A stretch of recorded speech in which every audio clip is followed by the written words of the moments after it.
Hey class, yun nga pala. Hey class, yun nga pala ang bagong kaklase. Mamaya dapat yung tindihin yung kaklase nyo.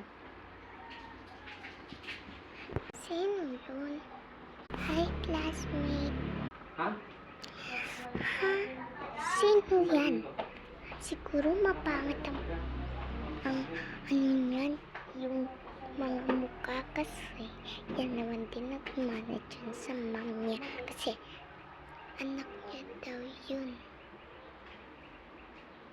I'm sorry, hindi ko mapapagalitan yung patient ko. Kaya, sino kaya yan? Tanggalin mo nga yung hakot mo dyan sa mukha mo. Parang mapangit eh. Eto to oh.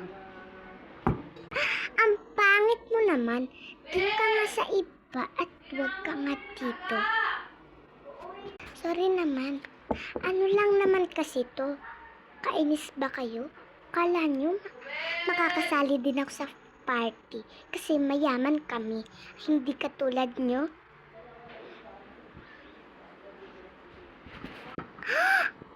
Paano naging maganda yun? Nilagyan lang niya ng headband. Sabi mo sa akin. Kaya ka maganda ako kaysa sa'yo. Oo nga, maganda nga siya. Tumigil na kayo. Hindi siya maganda kasi nagpipili lang siya ng maganda siya at mayaman siya. Oo nga. Tumigil kayo dyan. Bubulangan-bulangan pa kayo dyan. Hi, classmate. Hi, ang ganda mo naman. Okay. Thank you, ha. Thank you sa maganda. Pero wala akong kaklase na lalaki. And ayaw ko din nun. Okay, class. Uwian na kayo. Dilakado sa mga kotse. Baka masagasaan kayo. Ikaw, bagong classmate. Baka masagasaan ka. Delikado. Delikado ha. Dapat mag-ingat ka. Opo, mom.